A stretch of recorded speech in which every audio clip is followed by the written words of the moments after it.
Thank you. Thank you. Earlier this semester, when I started my mechanical design project, my group mates were shocked about something our instructor said, that the class was meant to weed out a certain type of student, specifically the type that believes that there is always a correct answer to every problem, that theory can never do wrong. They thought that that was downright unfair, cruel even, but I knew that reality has a way to throw a wrench into any plan. One of these times was when I was accepted into an NSF-sponsored program to do research in South Korea over the summer during the lockdown season.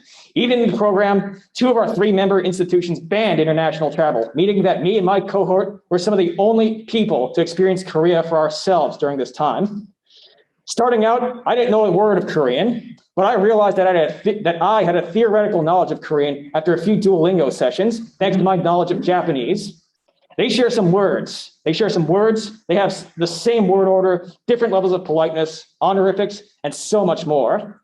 And thus, Duolingo patted me on the back for my perfect performance, ensuring that I'll sound just like a native in the wild.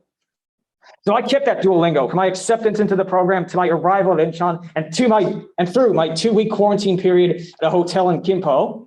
And when I was finally released into the wild, I realized something horrible. I barely understood anything.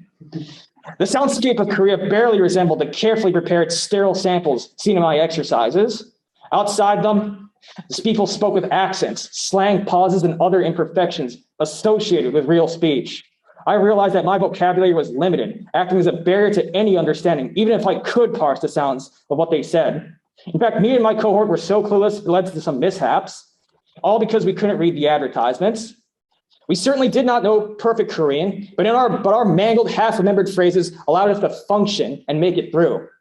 And in my experience with engineering, I had to do something similar. With any model, you can't account for every bit of noise, crack in the material, every nanogram of impurity in a sample, not without getting all sorts of unworkable, disgusting terms, each one yielding diminishing returns. Instead, it is helpful to calm down, recall the heart of the problem, and make necessary simplifications, and go with the simplest solution that works. The mangled Korean we used in the wild was just like that simple model, a bit crude, but a highly effective solution. So with that in mind, if I had the opportunity to go back in time and tell off my teammates, what would I say? I would say, keep it simple. Yes. So yeah, have a good evening and go Gators. Yeah, see ya.